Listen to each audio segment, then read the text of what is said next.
Apa dalilnya? Sebagai pijakan, dalil itu sebagai dasar bahwa kalau ada orang mengatakan apakah wajib mengenal Allah, wajib. Fardu ain atau fardu kifayahkah? Fardu ain. Dia bukan fardu kifayah. Kenapa? Karena yang wajib kita pelajari itu adalah mengenal Allah.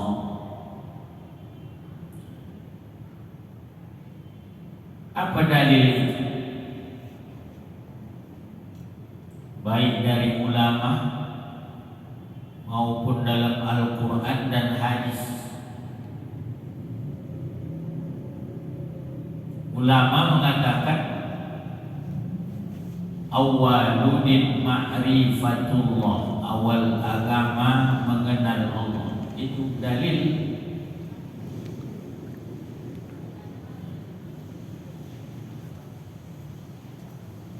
Karena sesuatu yang kita kerjakan,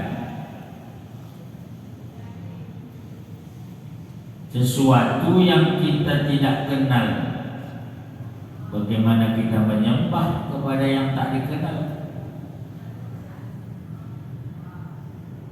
Menyebut itu sebutan nama, tapi di dalam nama itu ada lagi yang harus kita kenal.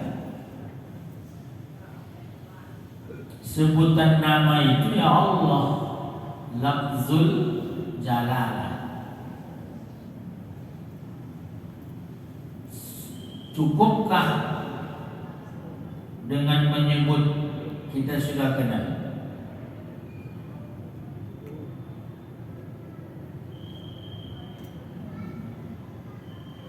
Orang yang dari sebagian orang yang bijak, siapa saja yang mengenal Allah Ta'ala, ini orang bijak. Apa itu orang bijak? Yang menggunakan akalnya, yang berpikir jauh ke depan,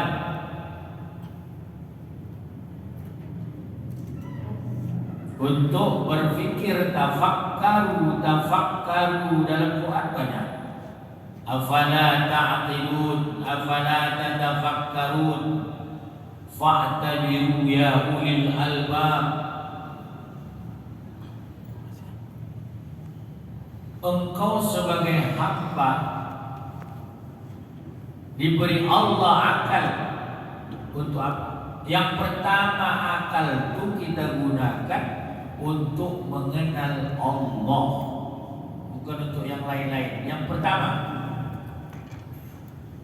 maka Nabi katakan la dina lahu wa la aqla lahu.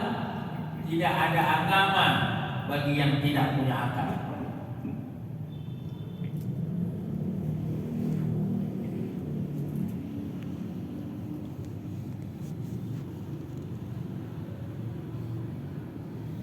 Maka Allah memberikan kepada kita akal, itu orang bijak. Orang bijak itu orang yang tak bisa ditipu.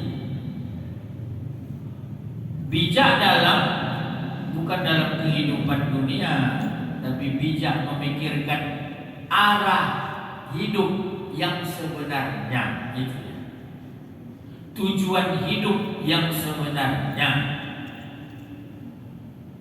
Bukan bijak-bijak dalam kehidupan dunia sehingga tipu-menipu, khianat, dengki, macam-macam. Bukan itu. Itu orang tertipu, menggunakan akal yang tidak dengan jalan ridhoi Allah. Itu akal tertipu. Tetapi Allah berikan kepada kita akal memikirkan jalan hidup yang sebenarnya, tujuan hidup yang sebenarnya. Orang bijak.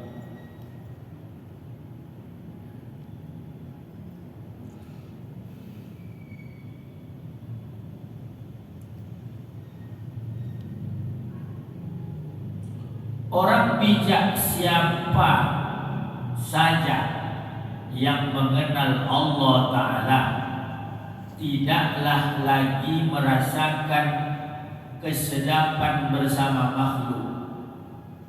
Nah, ini agak pahamnya hati-hati, paham kalimat ini ya. Jadi kalau udah merasa nikmat, tidak lagi mau yang lain, itulah memang nikmat yang mau dituju.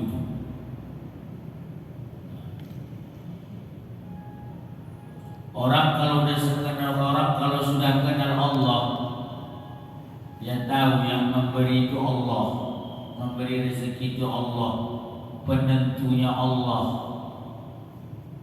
yang menetapkan Allah.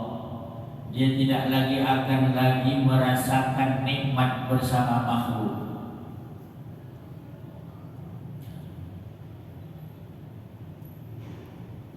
Yang dimaksud dengan tidak lagi merasakan kesedapan bersama makhluk itu apa maksudnya?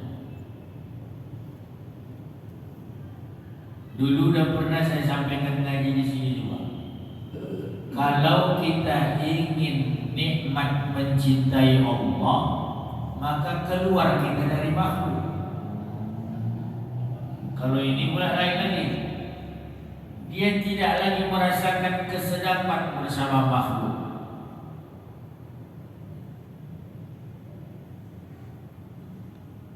Agak tinggi bahasanya. Apa yang maksudnya ini Ustaz? Bersama makhluk ini apa? Jadi tak perlu lagi awak sama istri. Gila kau ni kata Ustaz, tak perlu lagi kau ketokat. Nah, dah salah menerjemahkan itu. Dalam bahasa tasawufnya tak boleh bergantung lagi kepada makhluk itu. Sebab tadi mengganggu dulu. Setiap cinta, kalau kita sudah sesuatu yang dicintai, fokus kita itu ke satu aja. Karena memang itu sulit atau mudah? Mudah atau sulit? Atau susah-susah payah atau gampang? Fokus kepada satu, sebab itu yang dicintai, tidak mencintai yang lain. Cinta hakiki itulah yang harus dituju. Itu sulit atau mudah? Sulit. Maka kita dalam sholat susah mendapatkan pandangan satu titik ketika sujud. Ketika pandangan dalam sholat ini susah memandang satu titik aja. Banyak macam-macam. Itu makanya khusyuk itu nikmat.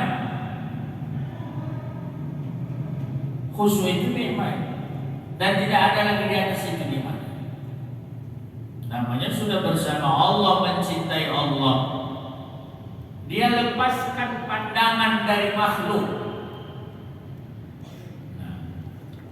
Makhluk itu apa? Makhluk itu selain Allah. Itu jawabannya kalau tauhid. Tidak usah lagi cari-cari kalau satu-satu. Banyak. Apa itu makhluk? Selain Allah. Jadi dalam pandangan salat memandang satu titik, tidak memandang kepada yang lain.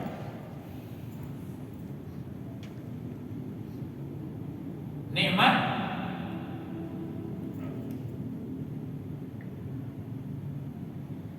bagaimana pedang yang terhunus pada Utsman bin Affan ketika mau dicabut. Nanti jangan cabut sekarang, nanti sholat aja. Sholat dulu aku baru mencabut.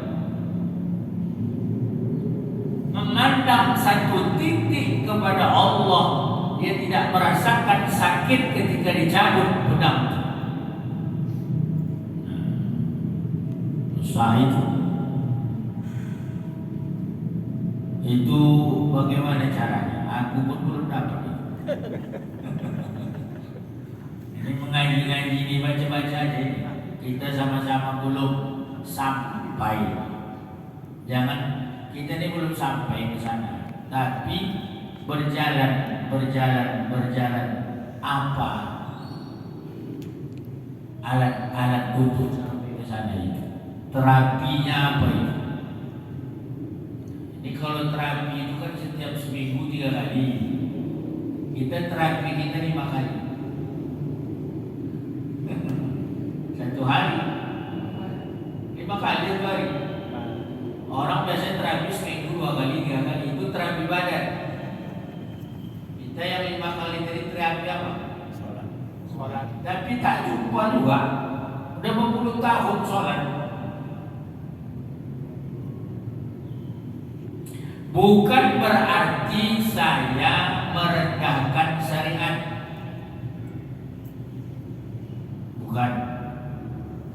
Bukan berarti ngaji ini membuang syariat. Jangan.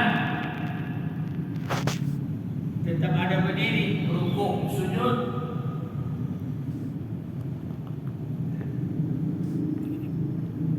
Setiap kulit ada isi. Badan, nyawa. Bergerak, ada yang menggerakkan. Rohani. Kulit syariat, isi hakikat. Badan syariat, nyawa itu hakikat. Tidak bisa dipisah yang dua itu.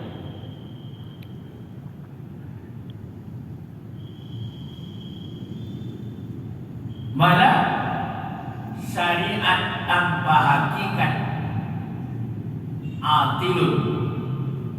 Atil itu kosong. Syariat tanpa hakikat. Ya, sholat gerakan aja mas. Baru sebatas gerak sholat lisan mengucap. Itulah dia. Kalau apa itu syariat. Hati belum nyampe. Kenapa? Gagal memandang satu titik mencintai Allah tadi itu.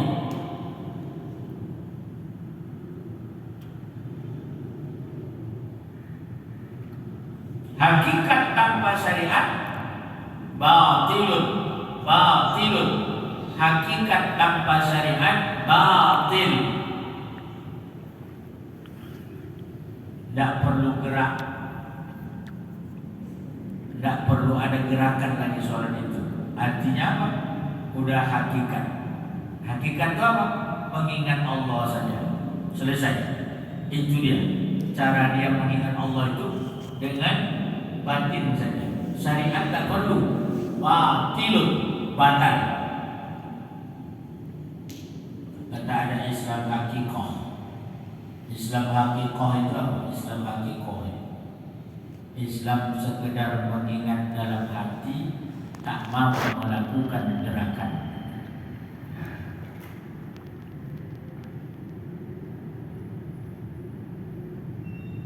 Jadi kalau ngaji tasawuf, pahami jalur tasawuf. Jangan nanti kalau ngaji fikih, pahami di jalur fikihnya. Kalau ngaji tauhid, pahami di jalur tauhidnya. Jangan itu diadu-adu. Tapi yang 3 ini seperti piramid. 3 ya. Nah, itu ya. Yang mana dipakai yang 3 ini Ustaz? Tidak ada dipilih, semua 3 dipakai.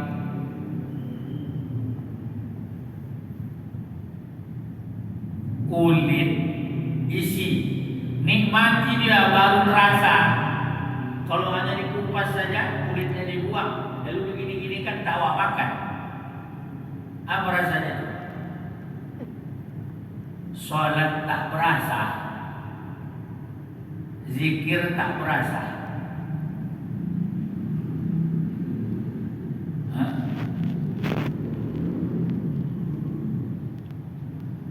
Kenapa tidak bisa dipisah? Syariat, hakikat, tariqah. Rasakan dia nikmat.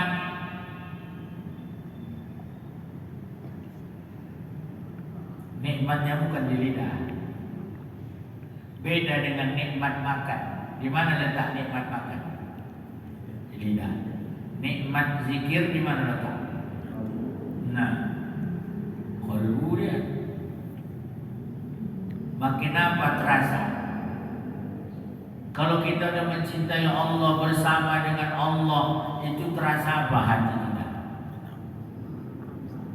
Nah, banyak jawaban, tapi satu tujuan. Anda merasakan lapang, Ustaz, nikmat, tenang aja, pikiran juga tenang aja. Tidak payah-payahnya itu. Belajar untuk nikmat sholat itu cuma nggak ada caranya. Nggak ada. Dia datang aja, kalau mau didatangkan Allah datang itu. Betuli saja wudu, betuli syariatnya, datang tuh nanti. Betuli rukunnya, betuli syaratnya. Nggak ada caranya, nggak ada. Nggak ada itu namanya apa namanya? Resep. Bukan. Latihan khusyuk. Cuma latihan khusyuk. Nggak ada. Bagusnya di wudu kita, rukun syarat sholat tadi, tahu kita suruh apa semua sholat itu, dan jangan banyak kita terbebani membawa beban di dalam sholat. Itu satu. Itu memang saya sampaikan itu. Kalau kita membawa beban di dalam sholat, berat kita untuk khusyuk. Jadi apa Ustaz? Plong. Nak mendatangi Allah itu nolkan pikiran kita sama hati.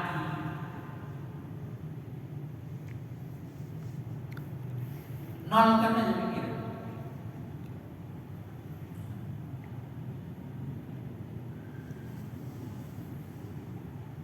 Sulit.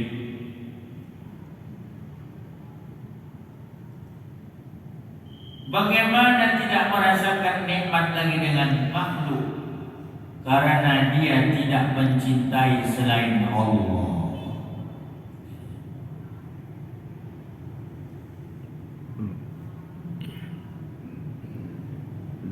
Dia tidak lagi mencintai yang lain selain Allah.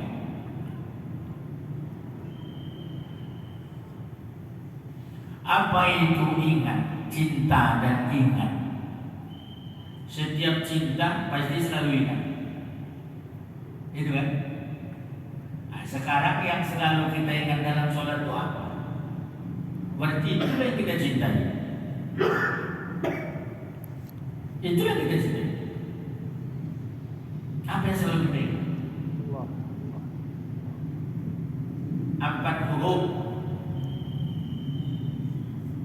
Bahasa Arabnya 4. Kalau bahasa Indonesianya 5. Apa yang selalu kita ingat? Dunia. Itu kan selalu kita ingat. Karena kita selalu mencintainya. Maka itu yang datang. Dunia dan apanya? Dan isinya.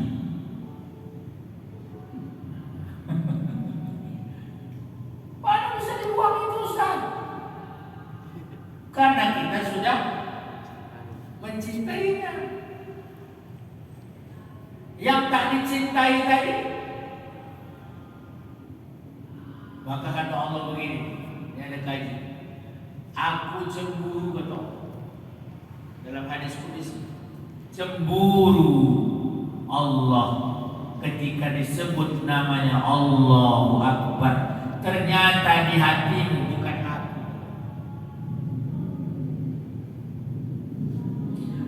Si hambaku menyebut nama Allah, tetapi ternyata tempatku tak ada lagi di hatimu. Tidak ada lagi tempat aku di hatimu, maka Allah keluar. Karena sudah dipenuhi ruangan hati ini dengan dunia tadi.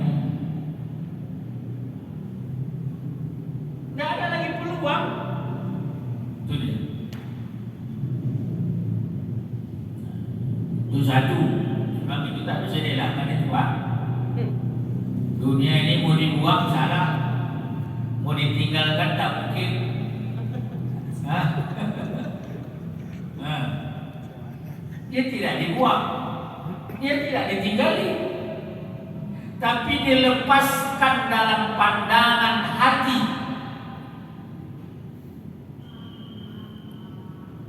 Tapi tak bisa lepas dia Ustaz. Orang dah diikat dah. Itu dia. Maka dibilang dalam kitab Minhajul Abidin Al-Awaiq. Awaiq itu hambatan-hambatan hamba untuk sampai kepada Allah. Ini kajian tinggi. Minhajul Abidin. Hambatan-hambatan yang menghambat kita untuk sampai kepada Allah 5. Salah satunya ad-dunya. Ya bukan ditinggalkan, salah. Jadi tak mau lagi kita dunia ini salah. Dunia itu alat. Dunia itu alat. Untuk sampai kita kepada Allah perlu dunia, perlu. Karena dunia ini adalah kebutuhan jasmani saja sebagai alat menyampaikan kita ke Allah. Maka setiap apapun aktivitas, apa saja kegiatan, kalau kita lillah itu menjadi ibadah. Carilah dunia itu banyak-banyak, tak apa-apa. Karena itu apa? Tujuannya untuk menimba pahala di sisi Allah Subhanahu wa taala. Salah satu ta'awun untuk menolong. Tapi jangan jadikan pikiran kita terganggu memikirkannya. Itu yang tak mau itu. Kan tak mau Zunun Al-Misri kan dikasih 2 peti emas, dinar dirham itu. Zunun Al-Misri itu tak mau dia. Karena aku terganggu cintaku kepada Allah katanya. Dunia ini mengganggu.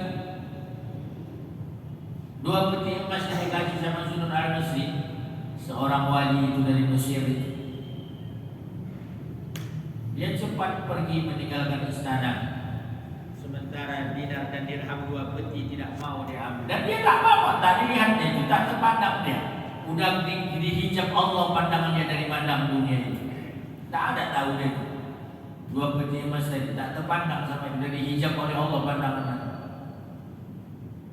Tapi anak buahnya lemas berjalan. Zununnya cepat jalan, anak buahnya tinggal belakang. Ditanya, kenapa kau lambat kali jalan? Cepat lagi kan jalan. Tak, kami terpikir terus yang 2 dinar. Yang 2 peti tadi kenapa gak diambil? Kenapa gak diambil? Itu yang membuat kau jadi terganggu dalam berjalan menuju Allah. Berjalan menuju Allah katanya. Asyik terpikir kau sama dunia itu penghambat. Apa balik lagi kita belakang? Ya. Kalau boleh pulang pergi ke belakang jemputnya, kami jemput. Jangan katanya, kata gurunya, jangan. Teruslah berjalan. Apa yang kau perlukan dunia ini bisa semua. Allah akan menetapkan rezeki kita dan tidak pernah Allah mengurangi rezeki kita. Lalu bagaimana caranya Tuhan? 2 peti emas tadi tak ada. Dia ambilnya segenggam pasir. Nah, tengok itu. Nah, cukup. Cukup yang segenggam ini untuk dunia kau. Nah, menjadi apa ini? Intan-intan semua bisa apa? Kalau kita mencintai Allah, segalanya akan dipenuhi kebutuhan kita. Sebab Dia yang punya. Dia yang punya.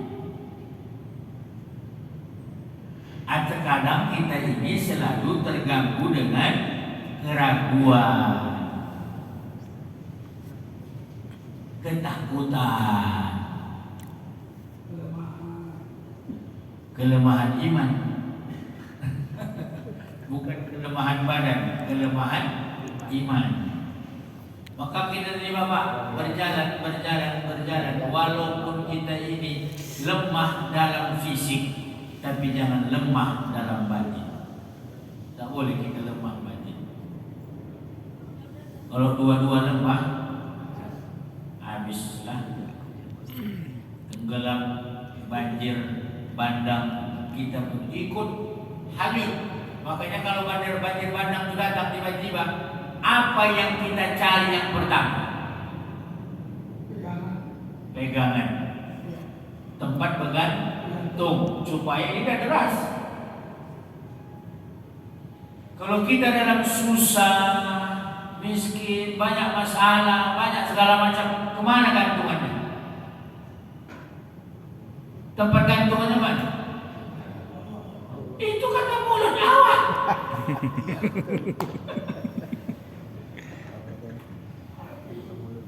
Bergantung sama Allah mulut.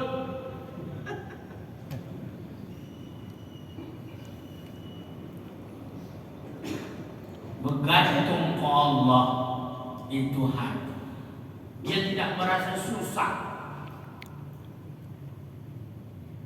nggak merasa dia kehilangan. Yang takut dia hilang itu hilang Allah dari hatinya.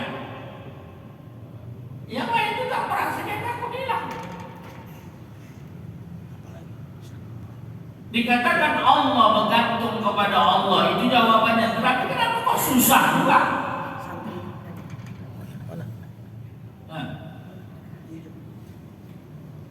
Segala-galanya ada pada Allah Subhanahu wa Ta'ala, maka tidak ada tempat kita bergantung selain Allah. Allahu waliyul ladzina amanu yukhrijuhum minaz zulumati ilan nur. Allah itu pelindung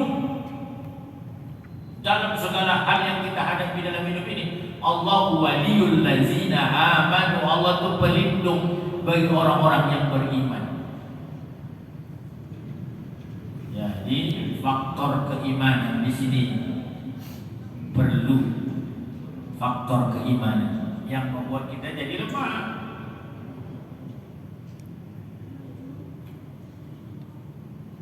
Nah, apa boleh buatlah Bapak, ngajinya begini memang. Nah, diterima tidak terima harus terima. Nah, dalam tak dalam harus digali. Karena di dalam itu masih banyak lagi yang perlu kita temui. Kalau ngaji-ngaji luar aja kulit-kulit itu fikih itu.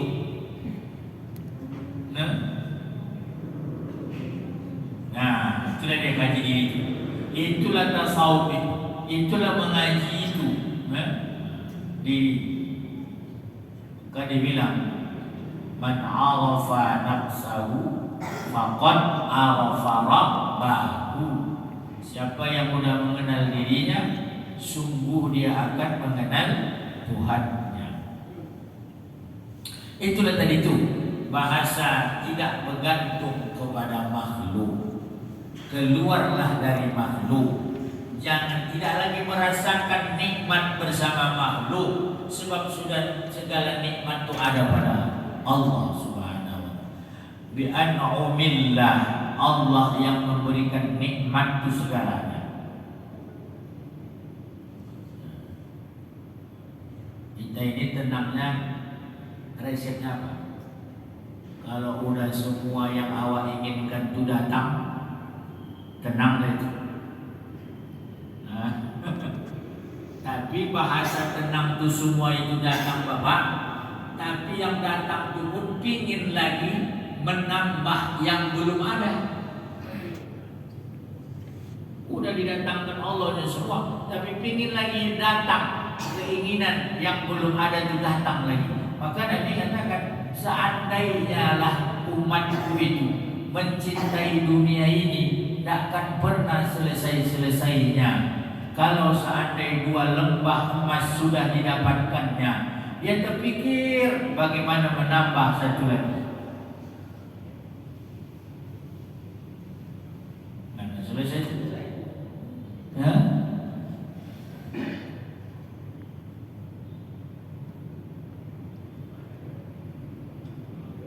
Karena apa tadi?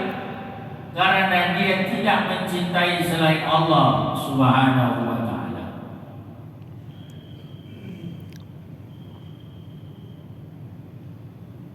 Kita payahlah sulit untuk bisa menapak kaki mengarah ke sana. Tapi dilatih.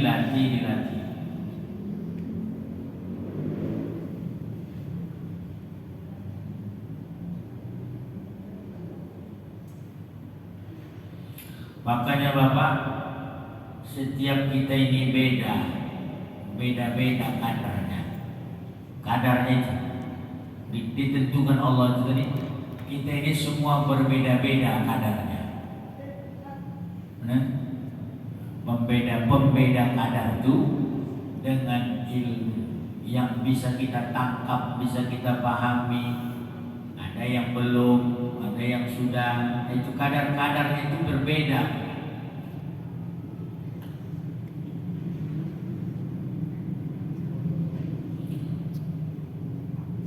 Lanjut.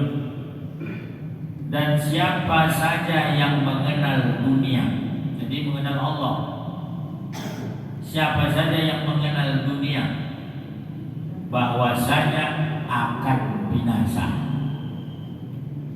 Itu pula kebalikannya. Siapa yang sudah mengenal Allah, maka dia merasakan kesedapan bersama Allah. Tetapi siapa yang mengenal dunia, maka dia akan binasa. Berganti tempat Allah itu diganti dengan tempat dunia. Kenapa? Kaji itu perlu dikaji. Kenapa? Binasa. Kenapa? Karena itu bukan tujuan. Mencintai dunia itu bukan tujuan. Makanya binasa. Fatuhlik. Karena mencintai dunia itu bukan tujuan. Allah menciptakan kita ke dunia ini bukan untuk mencintai dunia, tapi manusia banyak, itu yang tujuannya. Bukan.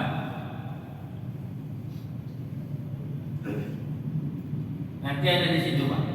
Bagaimana Imam Syafi'i menggambarkan dunia ini sebagai apa? Seperti apa dunia ini kata Imam Syafi'i? Nanti kita baca nanti syairnya. Kenapa mencintai dunia itu manusia itu binasa? Karena bukan itu tujuan. Tujuan kita tadi itu tadi mengenal Allah untuk sampai kepada tujuan hidup yang sebenarnya. Secara logika ada kita berpikir, sehebat-hebat orang mencintai dunia ini, sehebat-hebatnya dia mencintai dunia ini, akhirnya semua kita akan pulang. Semua kita akan pulang. Ada yang kekal mencintai dunia ini. Kalau menurut akalnya itu dia hidup selama-lamanya.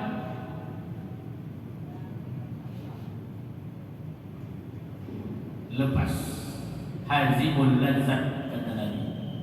Ada satu saat nanti